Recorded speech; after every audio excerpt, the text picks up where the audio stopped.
ನಮಸ್ಕಾರ. ಡಿಜಿಟಲ್ ಸ್ಪೆಷಲ್ಗೆ ಸ್ವಾಗತ. ನಾನು ಪ್ರತಿಮಾ ಭಟ್. ಚಿನ್ನಸ್ವಾಮಿ ಕಾಲ್ತುಳಿತ ದುರಂತದ ತನಿಖೆ ನಡೀತಾ ಇದೆ. ರಾಜಕೀಯ ಪಡಸಾಲೆಯಲ್ಲಿ ನಾಯಕರು ಟಾಕ್ ಫೈಟ್ಗೆ ಇಳಿದಿದ್ದಾರೆ. ಈ ನಡುವೆ ಪ್ರಕರಣಕ್ಕೆ ತಿರುವೊಂದು ಸಿಕ್ಕಿದೆ. ಏನದು? ಆ ತಿರುವು ಯಾರ ಕಡೆಗೆ ಬೊಟ್ಟು ಮಾಡ್ತಾ ಇದೆ? ಆ ಬಗ್ಗೆ ಇನ್ ಡೀಟೇಲ್ ಆಗಿ ಮಾಹಿತಿ ಕೊಡ್ತಾ ಹೋಗ್ತೇನೆ. ಈ ಪ್ರಕರಣದಲ್ಲಿ ಆಗ್ತಾ ಇರೋದಾದ್ರೂ ಏನು? 11 ಅಮೂಲ್ಯ ಜೀವಗಳು ಬಲಿಯಾದವು. ಈಗ ಅವರ ಮೇಲೆ ಇವರ ಮೇಲೆ ಅವರು. ಜೂನ್ 4ರಂದು ನಡೆದಂತಹ ಕಾಲ್ತುಳಿತ ದುರಂತದ ಹೊಣೆಗಾರಿಕೆ ಹೀಗೆ ಬದಲಾಗ್ತಲೇ ಸಾಗ್ತಾ ಇದೆ. ಮೊದಲು ರಾಜ್ಯ ಸರ್ಕಾರ ಪೊಲೀಸರನ್ನ ಅಮಾನತು ಮಾಡಿ ಉತ್ತರದಾಯಿತ್ವವನ್ನ ಇಲಾಖೆ ಕಡೆಗೆ ತಿರುಗಿಸಿತು. ಅದಾದ ಬಳಿಕ ಕೆಎಸ್ಸಿಎ ನಿರ್ಲಕ್ಷ್ಯ ಅಂತ ಕ್ರಿಕೆಟ್ ಸಂಸ್ಥೆಯಡೆಗೆ ಬೊಟ್ಟು ಮಾಡ್ತು. ಸದ್ಯ ಈ ಉತ್ತರದಾಯಿತ್ವದಿಂದ ತಪ್ಪಿಸ್ಕೊಳ್ತಿರುವಂತಹ ತಂತ್ರಕ್ಕೆ ತಿರುವು ಸಿಗ್ತಾ ಇದೆ. ಅಂದ್ರೆ ಸರ್ಕಾರವೇ ಹಠಕ್ಕೆ ಬಿದ್ದು ಕಾರ್ಯಕ್ರಮ ಮಾಡಿಸಿದೆ ಅನ್ನೋದನ್ನ ಪೊಲೀಸ್ ಇಲಾಖೆ ಬರೆದಿದ್ದಂತಹ ಒಂದು ಪತ್ರ ಸಾಕ್ಷಿ ನುಡಿತಾ ಇದೆ. ಆ ಪತ್ರದ ಪ್ರತಿ TV9ಗೆ ಲಭ್ಯ ಆಗಿದೆ. ಈ ಪತ್ರದಲ್ಲಿ ಹಾಗಿದ್ರೆ ಏನಿದೆ? ಆ ಬಗ್ಗೆ ಇನ್ ಡೀಟೇಲ್ ಮಾಹಿತಿಯನ್ನ ಕೊಡ್ತಾ ಹೋಗ್ತೇನೆ. ಜೂನ್ 3ರಂದು RCB 18 ವರ್ಷಗಳ ಬಳಿಕ IPL ಕಪ್ಪನ್ನ ಗೆದ್ದು ಬೀಗ್ತು. ಹೀಗಾಗಿ ಸಿಬ್ಬಂದಿ ಮತ್ತು ಆಡಳಿತ ಸುಧಾರಣಾ ಇಲಾಖೆಗೆ KSCA ಒಂದು ಪತ್ರ ಬರೆಯುತ್ತೆ. ವಿಧಾನಸೌಧದಲ್ಲಿ RCB ಆಟಗಾರರಿಗೆ ಸನ್ಮಾನ ಮಾಡಬೇಕು, ಅದಕ್ಕೆ ಅನುಮತಿ ಕೊಡಬೇಕು ಅಂತ ಮನವಿ ಮಾಡಿಕೊಳ್ಳುತ್ತೆ. ಆಗ ಅಧೀನ ಕಾರ್ಯದರ್ಶಿ ವಿಧಾನಸೌಧ ಭದ್ರತಾ ವಿಭಾಗದ DCP ಕರಿಬಸನಗೌಡ ಅವರಿಗೆ ಪತ್ರ ಬರೆಯುತ್ತೆ. ಭದ್ರತೆ ಬಗ್ಗೆ ನಿಮ್ಮ ಅಭಿಪ್ರಾಯ ಕೊಡಿ ಅಂತ ಕೇಳ್ತಾರೆ.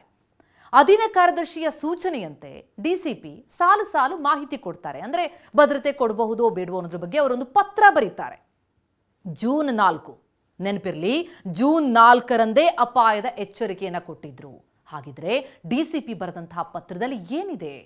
DPAR ಕಾರ್ಯದರ್ಶಿಯವರಿಗೆ DCP ಬರೆದಂತಹ ಪತ್ರ. ಆ ಪತ್ರದಲ್ಲಿ ಸ್ಪಷ್ಟವಾಗಿರುವಂತಹ ವಿಚಾರಗಳನ್ನ ನಿಮ್ಮೆದುರಿಗಿಡ್ತಾ ಹೋಗ್ತೀನಿ. ಒಂದೊಂದು ಅಂಶಗಳು ಕೂಡ, ಒಂದೊಂದು ಎಚ್ಚರಿಕೆ ಕೂಡ ಗೊತ್ತಾಗುತ್ತೆ ಆದದ್ದು ಏನು, ಯಾರ ಹೊಣೆಗಾರಿಕೆ ಅನ್ನೋದನ್ನ. ಆ ಪತ್ರದಲ್ಲಿ DCP ಬರೀತಾರೆ, RCBಗೆ ದೇಶಾದ್ಯಂತ ಅಭಿಮಾನಿ ಬಳಗ ಇದೆ, ಲಕ್ಷಾಂತರ ಅಭಿಮಾನಿಗಳು ಸೇರೋ ಸಾಧ್ಯತೆ ಇದೆ, ನಮ್ಮಲ್ಲಿ ಸಿಬ್ಬಂದಿ ಕೊರತೆ ಇರೋದ್ರಿಂದಾಗಿ ತೊಂದರೆ ಆಗೋ ಸಾಧ್ಯತೆ ಇದೆ, ಹೀಗಾಗಿ ವಿಧಾನಸೌಧ ಪ್ರವೇಶ ಪಾಸ್ ವಿತರಣೆಯನ್ನು ನಿರ್ಬಂಧಿಸಿ ಅಂತ ಎಚ್ಚರಿಕೆ ಕೊಡ್ತಾರೆ. ಅಷ್ಟೇ ಅಲ್ಲ, ವಿಧಾನಸೌಧದ ಮೆಟ್ಟಿಲ ಮೇಲಿನ ಕಾರ್ಯಕ್ರಮದ ಬಗ್ಗೆ DCP ಮೊದಲೇ ಅಂದಾಜಿಸಿದ್ರು. ಹೀಗಾಗಿ ಅಧಿಕಾರಿ ಸಿಬ್ಬಂದಿ ವರ್ಗ ಕುಟುಂಬದವರನ್ನ ಕರೆತರುವಂತಹ ಸಾಧ್ಯತೆ ಇದೆ, ಕುಟುಂಬ ವರ್ಗದವರನ್ನ ಕರೆತರದಂತೆ ಸೂಚನೆ ಕೊಡಿ ಅಂತ ಸಲಹೆ ಕೊಟ್ಟಿತ್ತು. ಮುಂದುವರೆದಂತೆ ಹೊರಗಡೆಯಿಂದ ಸಿಬ್ಬಂದಿ ಕರೆಸ್ಕೊಳ್ಳೋದಕ್ಕೆ ಸಮಯ ಬೇಕು, ಭದ್ರತೆಗೆ ಸಮಯಾವಕಾಶದ ಕೊರತೆ ಇದೆ ಅನಿಸ್ತಾ ಇದೆ. ಇಂತಹದೊಂದು ಬೃಹತ್ ಕಾರ್ಯಕ್ರಮಕ್ಕೆ ತಯಾರಾಗೋದಕ್ಕೆ ಸಮಯ ಬೇಕು ಅಂತ DCP ಎಚ್ಚರಿಕೆಯನ್ನು ರವಾನಿಸಿದ್ರು. ಭದ್ರತಾ ವಿಭಾಗದ DCP ಅವರು ಕೊಟ್ಟಂತಹ ಎಚ್ಚರಿಕೆಯ ನಡುವೆಯೂ ಸರ್ಕಾರ ಮಾತ್ರ ತನ್ನ ನಿರ್ಧಾರದಿಂದ ಹಿಂದಕ್ಕೆ ಸರಿಲೇ ಇಲ್ಲ. ಆ ಪತ್ರದಲ್ಲಿ ಸ್ಪಷ್ಟವಾಗಿ ಹೇಳ್ತಾರೆ, ರಾಯಲ್ ಚಾಲೆಂಜರ್ಸ್ ಬೆಂಗಳೂರು ಕ್ರಿಕೆಟ್ ತಂಡಕ್ಕೆ ಫ್ಯಾನ್ ಫಾಲೋವಿಂಗ್ ದೇಶಾದ್ಯಂತ ಇದೆ. ವಿಧಾನಸೌಧದ ಭವ್ಯ ಮೆಟ್ಟಿಲುಗಳ ಮುಂಭಾಗ ಈ ಕಾರ್ಯಕ್ರಮವನ್ನು ಆತುರದಲ್ಲಿ ಆಯೋಜಿಸಿರೋದ್ರಿಂದ ಲಕ್ಷಾಂತರ ಸಂಖ್ಯೆಯಲ್ಲಿ ಕ್ರಿಕೆಟ್ ಅಭಿಮಾನಿಗಳು ವಿಧಾನಸೌಧಕ್ಕೆ ಆಗಮಿಸ್ತಾರೆ. ವಿಧಾನಸೌಧ ಭದ್ರತಾ ವಿಭಾಗದಲ್ಲಿ ಅಧಿಕಾರಿ ಅಥವಾ ಸಿಬ್ಬಂದಿಗಳ ಕೊರತೆ ಇರೋದ್ರಿಂದಾಗಿ ಬಂದೋಬಸ್ತ್ ಕರ್ತವ್ಯ ತೊಂದರೆಯಾಗೋ ಸಾಧ್ಯತೆ ಇದೆ. ಸ್ಪಷ್ಟವಾಗಿ ಆ ಪತ್ರದಲ್ಲಿ ಉಲ್ಲೇಖಿಸಿದ್ದಾರೆ. ಇಷ್ಟಾಗಿಯೂ ಕೂಡ ಸರ್ಕಾರ ಮಾತ್ರ ತನ್ನ ನಿರ್ಧಾರದಿಂದ, ಈ ಎಚ್ಚರಿಕೆಯ ನಡುವೆಯೂ ಕೂಡ ತನ್ನ ನಿರ್ಧಾರದಿಂದ ಸರ್ಕಾರ ಹಿಂದಕ್ಕೆ ಸರಿಲೇ ಇಲ್ಲ. ಈ ಕಾರಣಕ್ಕಾಗಿ ವಿಧಾನಸೌಧದ ಮುಂದೆ ಸಾವಿರಾರು ಸಂಖ್ಯೆಯಲ್ಲಿ ಜನ ಸೇರಿದ್ರು. ಜಾಗ ಸಾಲದೆ ಮರ, ವಿಧಾನಸೌಧದ ಗೇಟ್, ಹೈಕೋರ್ಟ್, ವಿಧಾನಸೌಧ ಮೆಟ್ರೋ ನಿಲ್ದಾಣದ ಹತ್ತಿರ ಭಾರೀ ಸಂಖ್ಯೆಯಲ್ಲಿ ನೆರೆದಿದ್ದನ್ನು ನಾವು ನೋಡಿದ್ವಿ. ವೇದಿಕೆಯ ಮೇಲೂ DCP ಮೊದಲೇ ಹೇಳಿದಂತೆ ಮುಖ್ಯಮಂತ್ರಿಯಾದಿಯಾಗಿ ಬಹುತೇಕ ಸಚಿವರು, ಅಧಿಕಾರಿಗಳ ಮಕ್ಕಳ ದಂಡೆ ನೆರೆದಿತ್ತು. ಎಲ್ಲ ಎಚ್ಚರಿಕೆಯನ್ನು ಕೊಡಲಾಗಿದೆ, ಆದರೆ ಆದದ್ದೇ.